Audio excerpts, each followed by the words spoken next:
Good afternoon. Welcome to today's webinar with Laurie Green on integrated horizontal well data with Petrel. And before we start our webinar, we'd like to learn a little bit about our audience today. So I'm going to post some polling questions. So the first question is, what's your primary discipline? So we're starting to get some answers now. Looks like we have quite a few geoscientists in the crowd. A good collection of petroleum engineers and quite a few in the other categories. So that's interesting. So I'll go ahead and close that poll and share the results. We have 65% geoscientists, 18% petroleum engineers, and 18% other. So our next polling question is, how many years of full-time industry experience do you have? And so we're getting some responses now. Quite a few of you are in the 1 to 10 year category, and also a good distribution in the over 30 year category. Answers are still coming in, but it looks like we've got about 80% of you have made your selection, so I'll go ahead and close the poll. Share the results. 50% have over 30 years experience, and then 30% are in the 1 to 10 year category, with some representation in the other times as well. And I believe we have one more polling question, and this one is, how many years of Petrel experience do you have? So we have quite a few of you who are novice, less than 1 year, and then a good variety in the other categories. Almost everyone has voted, so I'll share those results. 52% have less than 1 year, 33% in 2 to 5 years, and 14% of you are in the 6 to 10 year category. So thanks for answering those questions. It helps us to know who the audience is. So before I introduce Laurie Green, I'd like to remind the audience today that you will be muted throughout the presentation, but you can post questions for Laurie at any time using the question feature on your GoToWebinar dashboard. So we'll cover those questions at the end of the presentation, and you will, of course, be anonymous. So this webinar is integrating horizontal well data with Petrel, and Laurie Green has designed this course, Principles of Mapping with Petrel, and this is a sample of the course. Laurie is a senior geologist and training instructor for SCA, and she has extensive experience both in the United States and around the world in roles such as geophysical interpreter, geomodeler, and project manager. She's worked both conventional and unconventional assets, and she's worked for both operator and service companies. She has widespread experience in the use of various computer mapping programs, including Petrel, and she's worked in integrated field studies using various software programs, and she really understands how these computer-generated maps can be used and misused in real-world projects. She received her BS from Cornell and her MS from UC Santa Cruz, and Laurie is a registered professional geoscientist in the state of Texas. So again, Laurie has developed a class called Principles of Mapping with Petrel. You'll see just a small sample of that today. It's a 4-day class, and it really enables all our participants to make sure they have the knowledge and techniques to use Petrel to draw more accurate maps. And these courses are generally offered in-house, so you'll be using hands-on Petrel software to work through the exercises and to learn the techniques. And to schedule an in-house class, you can contact us either by phone or by email. And this is one of a series of webinars that we've been offering this year. Coming up in July, we have Lance Taylor. He'll be speaking on an introduction to tectonic stratigraphy. And then we have Oscar Lopez-Gamunde in August, scheduled to speak on the evolution of isolated carbonate buildups. And as a reminder, SCA, in addition to training, we also provide consulting, direct hire services, and projects and studies. And so I'm going to pass the baton to Laurie so she can launch her presentation. And again, please post your questions using the tool.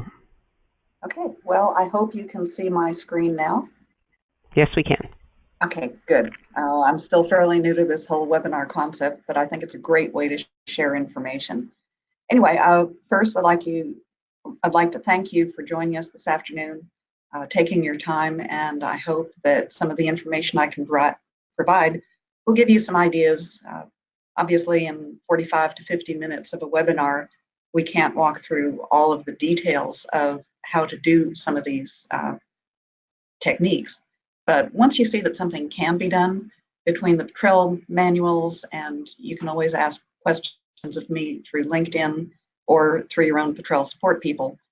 Once you know it can be done, you can figure out usually how to do it, or you can sign up for our class. In any case, these are the topics that we'll be going through this afternoon. One of the things that I realized when I joined a group that was working in the Bakken and also in the Utica was that the differences between conventional and unconventional or resource plays were really much larger than I anticipated. The mapping workflows were a bit different. Data selection, management, quality control were vastly different. There were even different techniques of creating tops in wells. A lot of the horizontal wells we were dealing with didn't have tops picked in them, so we had to come up with some fairly creative ways to interpret in those horizontal wells, and there are some shortcuts that I'll show you. How to position horizontal wells precisely with very narrow target windows was another problem. Gridding algorithms for horizontal wells can be a bit different, and Petrel has a couple of algorithms that are particularly useful when you're dealing with large numbers of horizontal wells, so we'll talk about that. And also, I'd like to encourage people that if you haven't tried automating your workflows yet, you really need to consider doing that, because particularly with horizontal wells, one of the differences compared to conventional projects is that you're getting so much new information all of the time. There are decisions to be made that require updated maps, and automated workflows are a really good way to help you do that. And then as time permits, we'll open it up for questions. So some of the unique mapping problems that resource plays present, and I expect that many of you are already working in unconventional, so this is not really a new concept for you. But I found a really interesting image out on the internet. This shows a group of Bakken wells with the trajectories overlaid on a satellite image, and that's just a piece of the Williston Basin.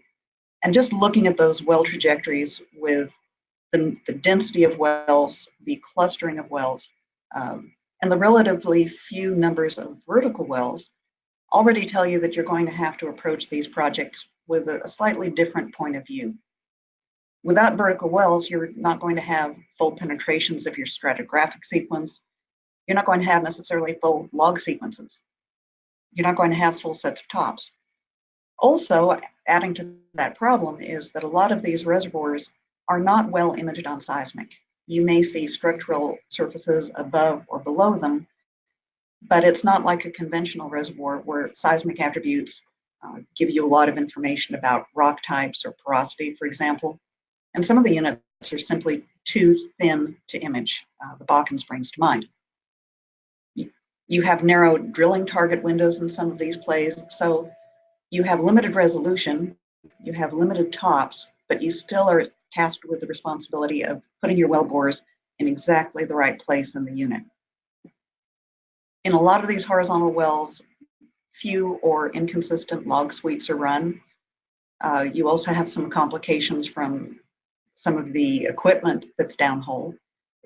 I've seen geologists pick casing shoes as changes in reservoir units. Not true, but unless you're familiar with how the wells are being completed, it can happen. You're also going to have missing or repeated well tops in the horizontal section, and those create mapping problems of their own. You can't really correlate the rock properties without core, and it's very seldom that I've seen core taken in the horizontal sections. Also, you've got the gridding issues from very close well spacing. If you were trying to do some petroleum systems mapping over, say, the Williston Basin, you couldn't use grid cells small enough to incorporate all of these highly clustered wells. So it always becomes an optimization issue. If you're mapping large areas, you need large cells, but then you can't honor all of your well control. You also have the complication that you're drilling a lot of wells in these plays. I looked it up this morning, and in North Dakota, there are about 65 rigs running this week. And I thought, okay, that's a fairly large number of wells drilling. And then I looked up the Permian Basin, where there are 474 rigs running. And I really don't know how you can keep your maps current with that kind of pace of drilling. The geologists are going to be faced with the issue of when do you update maps? And I think it's going to be mapping by exception. Keep with the maps you have, update them as you can, and then when something goes wrong or something unexpected happens, then you're going to really have to go in, drill down, so to speak, and get to the details.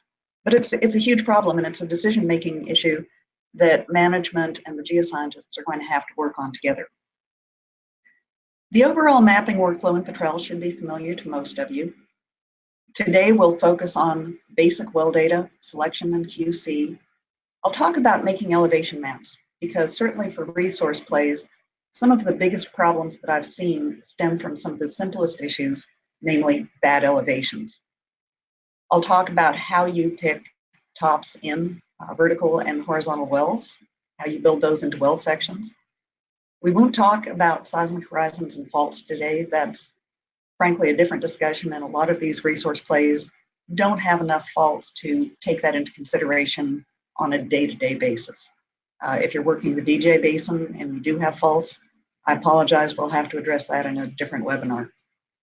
Structure and isochore maps, those become extremely important, and isochore maps in particular, we'll spend some time talking about.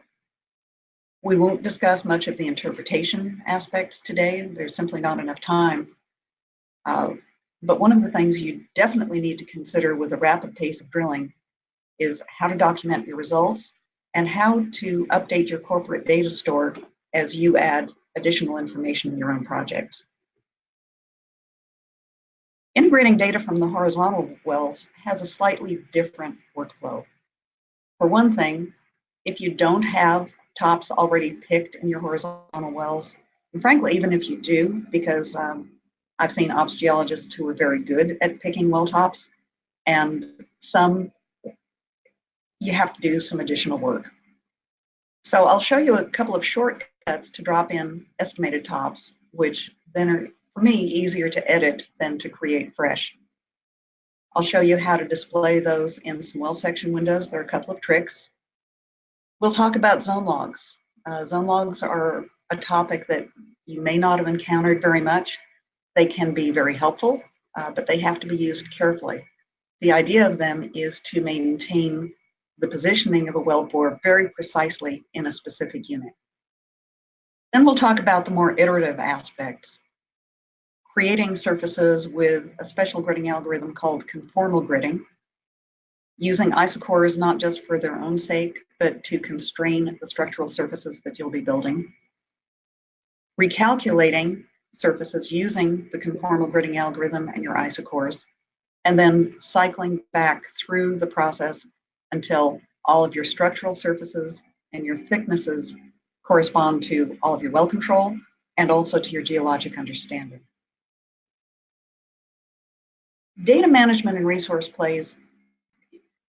As a mapper, as a geoscientist, you may think that that's not your main concern, but you really have a major problem to keep your Petrel projects current and organized. There are some things that you can do as the interpreter, and there are some things that have to happen at the corporate level and with your data management professionals. I'll make suggestions for keeping your input panel organized. There are some things you can do that I'll show you with search filters, where you can group wells by specific types or specific locations, and it will be much easier for you to sort through dozens of wells rather than hundreds or even thousands. You can use the favorites pane for your frequently used data objects. So for example, if you're working in a very specific area of a field, you can drop those groups of wells into the favorites pane, and again, not have to spend a lot of time searching through your larger well list to find the objects that you need.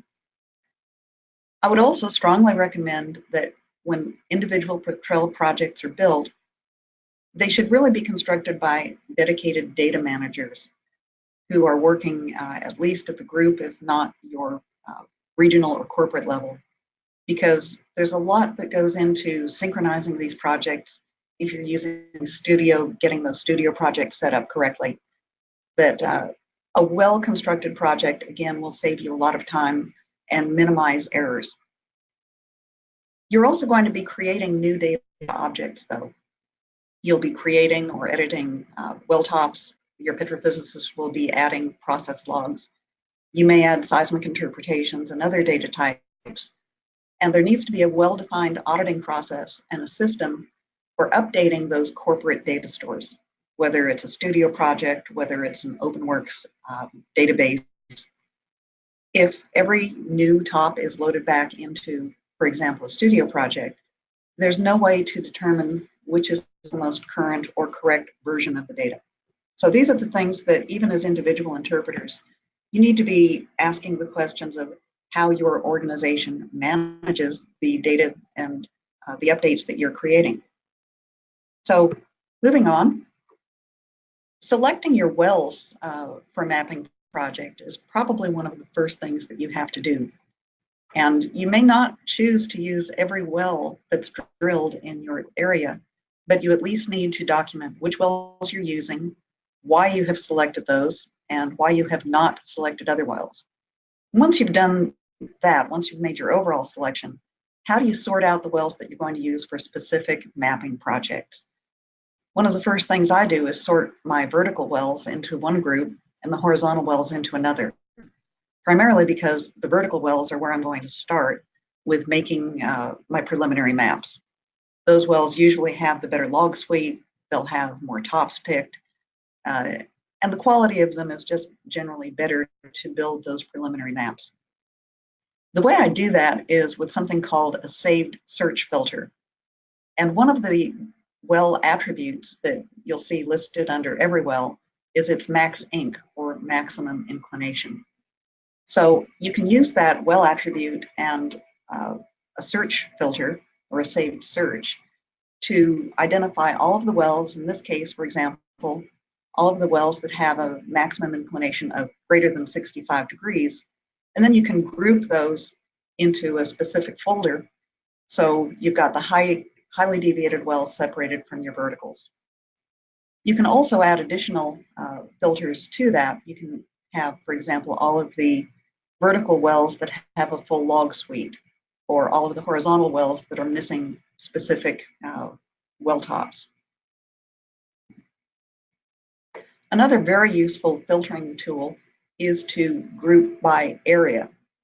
So if you have, for example, a closed polygon outlining a specific lease or a particular field or a region of interest, you can identify all of the wells that fall within that closed polygon and move those into their own folder. Now, there's nothing saying that you have to leave the wells in that folder. You can always move them back into the parent input pane, but as a way to make your own work more efficient and to show a very clear well list of the wells that you're actually using in your maps, this is a great way to do it, and it's very easy to set up.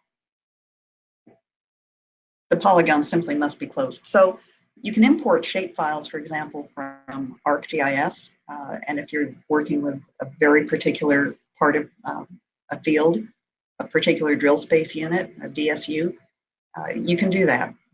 And so it's a nice technique. If you haven't tried it, go ahead and try it in your own project. The next thing that I usually look for is I open up the well manager, because then I need to look at the well names, make sure that every well has a legitimate location, that the well datum exists for every well, and that every well has a TD. Because even vertical wells have to have a surface location, a surface elevation, and a TD. Otherwise, a lot of the processes just really don't work. This is where you can also sort by name and look for duplicate wells. And you can post the wells and well paths on a base map for visual verification. For the horizontal wells or any highly deviated well, it's a very good practice to look at the trajectory spreadsheet, at least for the key wells that you're going to be using in a particular mapping project. And what that will show you are the X, Y, Z components for measure depth, inclination, and azimuth for the well. These can be edited, by the way, but I would suggest that you use real caution, and unless you have access to the original survey report, you leave that to the drilling engineers. One thing to really check, though, and I think it's overlooked quite frequently, is the azimuth reference. The difference between grid north and true north is that grid north takes into account the declination at a particular geographic location. I looked it up this morning, and the current declination for North Dakota is about 6 degrees, which means that if you load a deviation survey in true north instead of grid north, your well may be off position by 6 degrees. And over the distance of a 10,000-foot lateral, that could add up to a large enough lateral movement that you could be running into some collision issues. You can also check for extreme values in things like dogleg severity, inclination, or azimuth that may indicate that the survey was loaded incorrectly. Sometimes these errors are really not apparent on your maps. So looking at both the maps and the spreadsheets for your trajectories is a good QC tool. You won't have time to look at all of the trajectories for all of your wells, but certainly for the key wells that you're going to be using in a particular mapping exercise, it's a QC step that you should undertake. Then you can start, once you're satisfied that the wells exist and that they have basic information you need, then you start looking at your well tops. Make sure that you've got all of the well tops in the wells that you expect, and start to identify missing well tops. In this case, once we sorted by the well identifier, a duplicate well popped up. In this project, the well name was being used as the unique well identifier. And personally, I would recommend that you use the API or the UWI instead of the well name for this very reason. Because one of the well names included a 0 and the other did not, both wells ended up getting loaded into the project. And as you can see, they've got different depths for the same top. What that will do is it will cause errors in the surface maps and in the Isochores calculated for them. So if you have a case like this, you need to go back, identify which well should be used, delete the other one from your project, and communicate back to your data manager that there's something wrong in the reference project or the studio project. Petrel is good at identifying duplicate tops, duplicate wells in the well spreadsheets. One thing Petrel is not so good at is identifying missing tops. Something I came up with as a workflow was to export the well top spreadsheet into Excel, and then I created a pivot table, which frankly I've never done before, but it's not that hard. And then you can do actual top counts that will identify duplicate tops. And you can also identify very easily where there are gaps in the top sequence for any given well.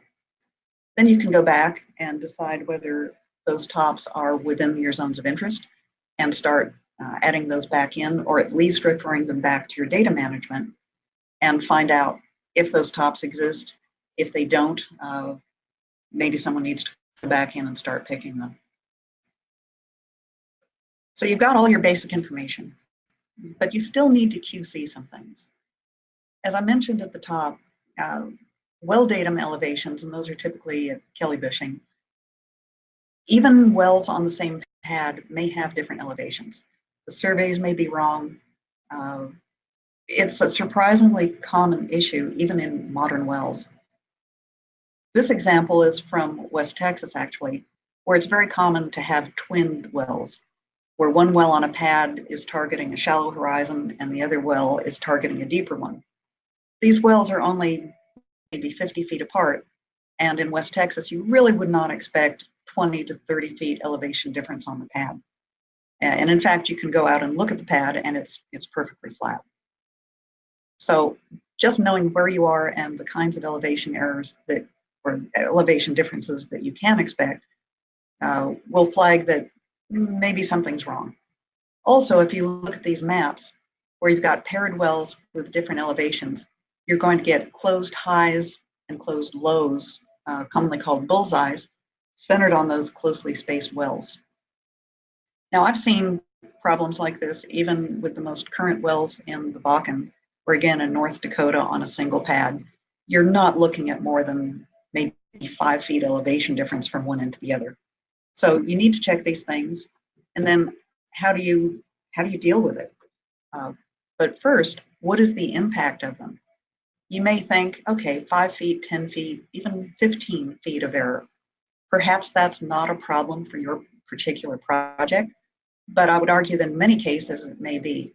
For example, in the Bakken, target windows may be as thin as 10 feet. So if you have an elevation difference of 10 feet, your maps are going to be distorted because the difference between the two closely spaced well points will force a distortion in the dip. And even at deeper units where the wells are farther apart and you don't see that strong dip, you're still going to be off depth by the amount of that elevation error. So even small depth errors can cause drilling problems depending on how precise your well placement needs to be. So how do you manage it? What do you do? The best option, of course, is to correct the elevations. I've seen people actually go back out to the field and resurvey the wells, or at least document that the elevations should be very close to each other, that a bad elevation is actually bad. You may or may not have original survey records. So going out and actually field checking these things is probably your best option.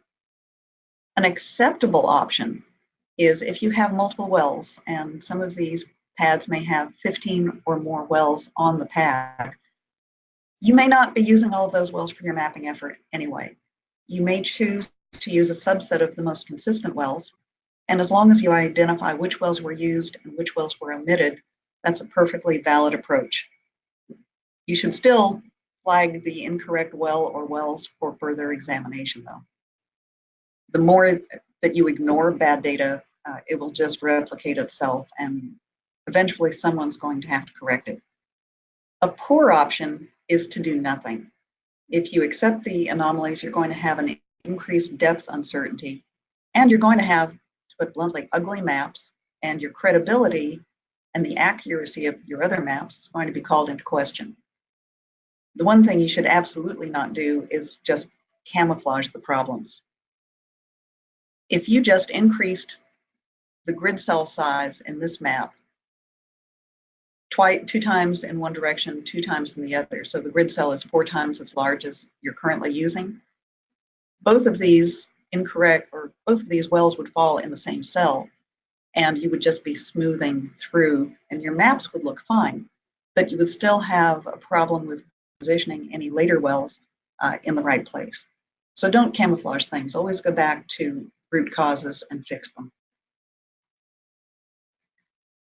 I mentioned the issue with missing points, that Petrel is not terribly good at identifying where it's missing data. And you might think that it's not usually a big problem, particularly if you have a fairly tight well spacing.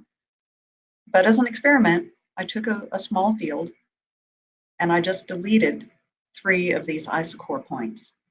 And I think even visually you can see that instead of this strong thinning on the west side of this structure, all of a sudden the thick is belling out to the west.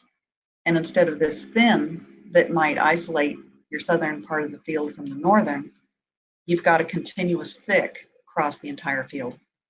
So even for additional well placements, not to mention volumetrics, missing data can have a very profound impact. So you should make every effort to identify that you have all of the tops and all of your isochore points in a project before continuing on with mapping. And yes, you might think that all of this data management and QC takes a lot of time, and it does. But if you spend the time up front getting your data clean and correct and well conditioned, your mapping effort is going to be much easier. You're going to be able to replicate your results, and the time is really well spent. You're not going to run into the problems at the end of a project where you're going to have to redo your maps anyway. So looking at missing tops from a different point of view, from an intersection view along a horizontal well, you can see that without adding control points in this horizontal well, you end up with unreasonable thins and unreasonable thicks. This is in a field where all of the zones are known to be relatively constant in thickness. So when you see a dramatic thinning like this, you know that the surfaces themselves are wrong and that they need to be corrected. So horizontal wells, how do you create and edit tops in those? Now you may have very good ops geos who are doing a great job of geosteering these wells, re-steering them afterwards for QC, and entering all of the tops properly. But given the pace of drilling, you may find that a horizontal well you need to constrain a map has few or no picks in it at all. So one of the things that is kind of a trick, but it gets you close as far as creating well points, is to use the well report, and there's an option called iconize points as a horizon in the active set of well tops. What that does is for a group of wells or for an individual well, it looks at where a horizon or a surface cuts across that well bore, and it will create well tops at those points. Then you can use those in regridding, and you get your surfaces much closer to where they need to be. So it's kind of a trick, but it's a quick look, and it will get you reasonably close to where those surfaces need to be.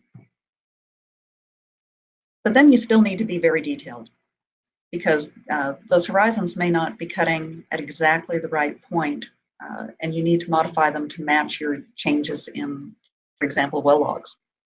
So when I'm doing well editing with horizontal wells, and you may need to do this for multiple horizontal wells at a time, I like to keep a 3D window open, because as you change tops and readjust surfaces for one well, you may have additional horizontal wells coming off the same pad, and you need to see how the adjustments based on one well affect all of the others. You also need to have an intersection window open, because that's a plane directly along that individual well path. So you can see, as you adjust tops and surfaces, what those look like compared to the well trajectory. And then you need to have a well section window open, ideally with a vertical well and then your horizontal well stretched out in measured depth, so you can compare log character and make sure that the tops that you're picking and maneuvering are actually correct. Unfortunately, in Petrel, you can't dynamically pick up and move a well top in either the intersection or the 3D window.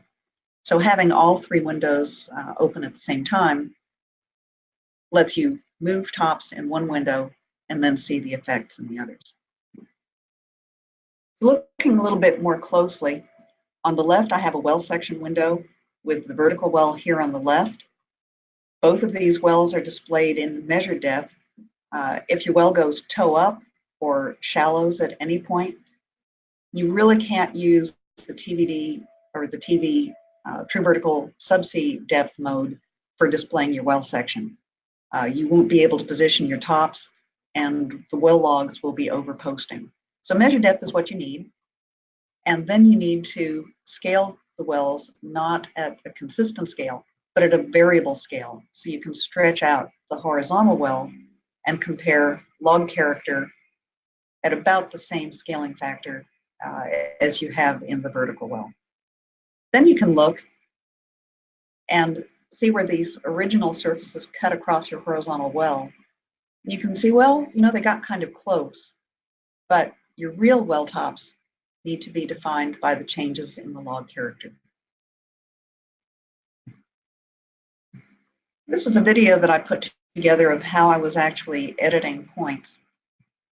See if I can get that to run. Yeah. So in your vertical well, we've got 4 tops here, and you can see them over here. And on the right, you've got the horizontal well. When you open your well correlation tool panel, you can choose to edit correlations. As you move well points in your horizontal well, you can see that they've also been moved over here in the right-hand panel. Now, the surfaces don't change until you've regridded, but by maneuvering the points, you can make sure that you're positioning things rightly. Another problem with these toe-up wells or wells that cross multiple surfaces multiple times, you'll get this warning that you're putting tops in the wrong stratigraphic order. You can turn that warning off entirely. I usually leave it on because sometimes I actually have tried to move a well top into the wrong place. But eventually, you're going to have a set of well tops that you can believe in. Although one thing that I didn't do at the end here that I eventually went back and fixed is I didn't delete this well top here.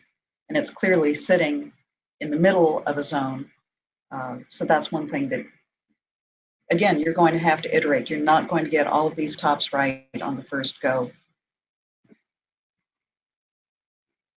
The next thing I mentioned as far as getting wells positioned properly, and at the end I'll show you how to actually use these zone logs in an algorithm, is to specify that between each set of stratigraphic tops, you can define a zone log, which is like any other well log. It just defines a numeric code that goes along with each of these zones. There's some limitations to this, namely that above your first top, the zone is undefined, and below your last top, the zone is undefined. So in this area of the wellbore, where it dipped below this last top that you have picked, you don't have a zone defined for it at all. There's just a null if you were to look at its zone spreadsheet. Also, past that last top on the well, there's no zone log picked, and that null extends all the way to TD. So if you wanted to make sure that this entire part of the wellbore between your last pick and TD was positioned within this orangey colored zone 1, you would want to manually create and extend that zone log all the way to TD. Doing this for individual wells is not very difficult because each zone log has its own spreadsheet. So you could come into this particular well, identify the zone log that's being used, open its spreadsheet. Nora mentioned that you've got no values here for this undefined zone. You'll see that as a null in its zone log. You can edit those values. You can say, oh, let's call this zone 3. And you can say, pass this last pick down to at least the measured depth of 10,000 feet. I want to make sure that this wellbore is always going to be positioned in zone 1. And what happens in the algorithm is it doesn't change the wellbore. What it does is it will warp the surface a little bit to make sure that it never crosses that wellbore. So that will make your engineers happy if they know that they've completed a well in a particular zone. All of your maps will agree with their results. So it's always important to keep the engineers happy. So to remind, where we've added estimated tops, we've modified those tops, and we've generated some zone logs. So our basic data set is ready to go. The next thing we'll do is start this iterative process of calculating surfaces with conformal gridding.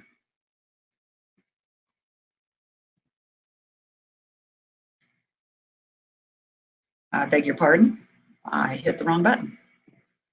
So the conformal gridding algorithm, it's not obvious when you set it up, but it's really just a modification on some of your other algorithms. But what's special about it is that you can define it in terms of a conformal surface above and a conformal surface below your zone of interest, or by using a structural surface and an isochore. And the concept is that in these unconventional plays or resource plays, if you believe that all of your surfaces are conformal, They may vary somewhat in thickness, but in very consistent, uh, very consistent ways. Using this algorithm will avoid those dramatic thicks and thins that we saw from using just the unconstrained well points themselves. It will also eliminate crossovers between surfaces. So you will not get negative isocores as you might if you were just calculating each of these stacked surfaces independently. But it does generally require that if you've got multiple surfaces, you're going to have to go through multiple iterations, because as you move one surface, the surface above or below it may not be conformal anymore. So as you iterate through, use your isocores, repeat the process, and as I'll show you, you'll get to a good result. So when you use your corrected well tops, as we saw, you may still get some thickening and thinning, and particularly in this case where you've got the elevation bust, these are not the kind of conformal surfaces that you would expect from what you understand of this particular field. So this is where you'd start thinking about using the conformal gridding constrained by your isocores. And as a side note, isocores and isopachs, the terms are often used interchangeably, but technically that's not correct. In your day-to-day discussions, it may not matter much, but when you're using Petrel, remember that isocores represent your true vertical thickness, and that's the thickness property that's used to calculate volumes. Isopachs, representing your true stratigraphic thickness, are also very useful, but they're mostly useful for visualizing stratigraphic trends and should not be used for calculating volumes. Usually Petrel will default to true vertical thickness, but it's just something to bear in mind.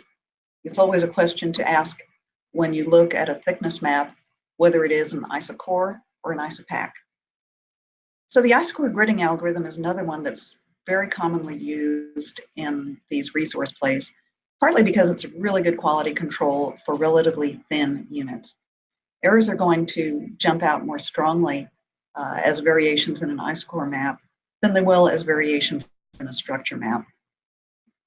So this is another variation on a theme, the convergent interpolation algorithm, which is Petrel's default for structural surfaces too. The features of the isochore gridding algorithm that are different: it will not create grid values below 0. And it also has some special features in it that help create good looking zero contours, which with most algorithms is always kind of problematic. But the isochore gridding algorithm in Petrel, it gives you a good start. You may need to do some other grid editing, but it's definitely better than most of the other algorithms. Typically, your input will be isochore points, and that's another reason to make sure that you do have all of the points available. And you can accept additional input such as control contours, as I'll show you.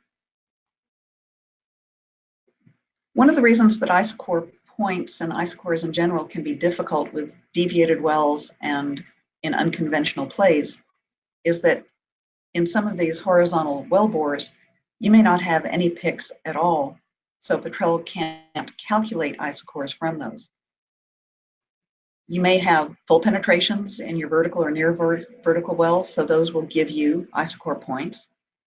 You may have partial penetrations, where you'll have a well top at the top of a unit, but you won't have its base. In that case, Petrel cannot calculate an isochore point. Now, if you have good, well-constrained structural surfaces, you can also calculate isocores by subtracting one from the other. You could also create isochore points in the wells from those calculated surfaces. So there are options, and there are options. Like everything else with Petrel, there are at least 5 or 10 ways to get to any given outcome. Your task is to figure out the best ways, the most efficient ways to come up with the most correct maps in the time that you have allowed. So I mentioned modifying isocores with control contours. If you believe from seismic or adjacent surfaces and better constrained isocores that this field actually thins to the west and also up here to the northeast, you can create a zero contour here. and use that as additional input to the gridding algorithm and get a much better shape and form to this. And then you can use this isochore as part of the input for your conformal gridding. So gridding with the horizontal well data, you've dropped in these modified isochores, and now you see that the zones are nice and conformal. They still have some variation in thickness, but that may be real geology. You can overconstrain these maps, so always bear in mind that geology is not 100% certain. Thicknesses are not 100% constant value. So let your data do the talking, but in this case, you can see that you have a much better solution than these dashed lines, which were your original unconstrained point sets. I mentioned using zone logs. Now, this is a highly exaggerated case where you've got a very unreasonable variation in here, but it's to illustrate the point.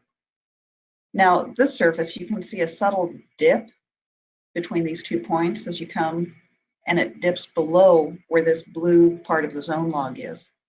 What's happened is, in the algorithm to calculate this surface, I've told it keep the well in a particular zone as dictated by its zone log. So rather than cutting across this little bit of the well bore, the algorithm has known that it has to shift that surface down slightly and then come back up to honor that well depth point in the lateral well. So all you have to do is identify the zone logs that you're using and tell it to keep the wells in those zones. And there's some various tolerances that you can set. The problem with zone logs, if I can step back, is that if you don't have a complete set of tops, the zone logs are going to be missing. You can even have them as incorrect values. So before you use a zone log for a particular well, check it out in well sections along the well intersection and make sure that the zones correspond to where you want those surfaces to be. So it's kind of a tricky thing to use, but it does position the well very precisely with respect to the correct surfaces. One other thing about isochores, and this is purely for display purposes, what color scale do you use for your isochores? Personally, I prefer hotter colors to be fixed. It's personal preference, it's how I learned it. But I've seen a lot of groups use cooler colors for thicks. It doesn't really matter, except if you are presenting different maps or isochore maps with different color schemes to management. They may spend a lot of time staring at your color bar. By the way, I hope you're including color bars in every map that you present. Every moment that they spent looking at your color bar trying to decipher whether that's a thick or whether it's a thin, that's time that they're not spent listening to you and your discussion. So simplify matters. Every group, personally, I would prefer every company to determine a standard color scheme, and still always display your color bars. I mentioned using iteration for your isochores and for your horizon gridding. As you can see, and as we've discussed, as you work through adding well tops, adding isochores, modifying isochores, recalculating your surfaces, every time you go through those operations, you can do something wrong. You can repick the wrong input set, you can change a parameter. It becomes difficult to make sure that everything you've done is consistent. So all of these are the processes that you're going to have to be going through. You'll be building your conformal grid, editing your isochores. You may subtract isochores to make sure that they're correct and that you don't have any negative values. All of that iteration, every iteration becomes prone to error unless you go ahead and automate the process. If you do that, you pretty much eliminate error prone or being prone to error because you've picked the wrong input set or the wrong boundary polygon or an incorrect algorithm. You can reproduce your results very easily, and particularly if you're working on reserves maps, you need to be able to reproduce exactly the set of maps that were used to calculate those reserves. You can use the workflows to document the project. So if you come back to a project after months, or if someone else picks the project up after you, they can see exactly how your maps were generated, all the data that were used, the processes and parameters that were used. Also, as new data becomes available, and as we've seen in the Permian Basin with over 400 wells being drilled this week, there will be new data. So updating the project is going to be an ongoing thing. If you don't have to remember everything that you did, the project becomes self-documenting. One of the reasons that people cite for not building workflows is that they think you have to be a programmer to do them. And in reality, at least for simple workflows, that's not true. And in the course, I'll show people how to recreate their own workflows that they've done manually by dropping individual processes into the workflow window. So it's not very hard. You can choose individual processes from a menu that looks like Petrel's old process menu, drop those into the workflow window, and to recreate a particular surface, you can use the blue arrow, drop that in, and next time you run this workflow, it will recreate that surface exactly as you did it. Or you can create a new surface with updated information. You can drop in comments to document the workflow. You can run the entire workflow, for example, if you need to update all of your maps, or if you're just checking something, you can select a single process and run that as a standalone. So there's really no reason not to at least try automated workflows. It's a very good way to document your work and to repeat your work later on. So this is what we've done. We talked about some of the unique problems in resource plays. I showed you, at least at a high level, some of the mapping workflows. I talked probably more than you cared to hear about data selection, management, and quality control. But seriously, if you get your data right, the maps will generally come out right anyway. Creating and editing tops and horizontal wells, I like starting with approximate tops and then refining those. Positioning horizontal wells with zone logs may take some practice. I strongly recommend that you read the Petrel manual on zone logs, how they're created, how they can go wrong, and how they can be used. Look at some of the algorithms that are particularly appropriate for horizontal wells, and then really think about just creating a couple of sample workflows, get used to how they work. And again, the Petrel manual is really quite good on that. And at that, I'll open it up for questions. Thanks, Laurie. So I want to remind our listeners today that you will receive a link to a recording of today's webinar, an evaluation form, and a link to details on setting up an in-house class on Principles of Mapping with Petrel by Laurie Green. And we have a few minutes now for questions. So if you want to type your questions into the question feature, Laurie can address them in real time. Laurie, you talked a lot about how to edit well tops in horizontal wells, but how do you create well tops in horizontal wells? What's the workflow that's different for creating versus editing? Yeah, as I mentioned, I like to start with an approximate set of well tops because sometimes the log quality in horizontal wells is so poor that it becomes difficult to identify where those tops should be. So what I do is I calculate the intersections between my approximate structural surfaces, see where those cut across the well bore, and then I can start moving those tops around. It at least gives me a place to start hunting. And the way you do that is to right-click on the well, go to the report section, and there's an option there to actually create the intersection. Any displayed surface where that crosses the well bore will be dropped into your well tops list. So you need to be sure that the horizons you're displaying have the correct names for the well tops you want to create. You can always change top names later, but it helps if you've had everything named consistently. Consistency in naming is another good thing to carry, at least between all of the projects in a particular area. You don't want people calling surfaces differently, because then well tops and your sequence stratigraphy, all of that may get very confused if you're trying to compare maps from different projects. Be regionally consistent. Thank you. Next question, is there a way in Petrel to determine if a specific log exists over a specific zone?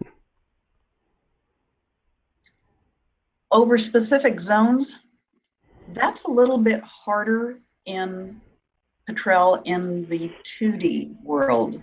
It's actually much easier if you were to go in and build a simple 3D grid, because some of the filtering that's based on zones is much more robust in the 3D world. And if you don't have a lot of faults in your project, or if the faults do not really affect your target zones, there are so many tools that are available when you have a simple grid, and it's not difficult to create a simple grid. So I would recommend every unconventional project to build a simple grid based on their horizons. You're going to have better filtering, you're going to have better visualization.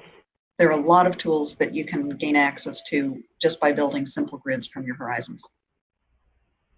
Okay, next question. Is there a way to do a quality control on a top in Petrel if it's causing issues when you map? Yeah, there are lots of things. One of the things you can do is just build some histograms. If you see some outliers on tops, it's a place to go look. You can also, I'd start with histograms and some of the data plots. So just identifying from the statistics what depths and what isochore values you should be looking for, and then start identifying those, again, from the statistics, histograms, some of the function windows you can use. Great. Here's the next question. Where can we acquire porosity maps for an unconventional play? If you have porosity information, you can, and if that porosity is entered as a log, for example, in your vertical wells, you can actually extract log averages between sets of well tops that cover that zone. Now, again, if you're going into the 3D world, you can get more precise on this. But if you if you come to the 4-day course, we actually have a discussion on that. But if you look in the Petrel manuals for mapping well properties, there's a pretty good discussion on extracting log values between pairs of well tops. And that will create an attribute under each well top that you can then either extract as a point set and map, or you should be able to map that as a zone attribute too. If you'll send me a question by LinkedIn, I'll try to find that very specific workflow and send it on. Thank you. How does one create isochore points? What's the workflow? Kind of the same way as you would the well attribute points. In your stratigraphic well top list, if you right click on one well top and you have another well top that's your active one, so it's displayed in bold type, if you right click again, you'll be able to see an option to make isochore points. And that's one way to do it. The other way to do it is if you already have an isochore map, you can extract the value of a surface into a well. The problem with using that with isochores is that it will probably extract it to the well surface location or at the top of a zone.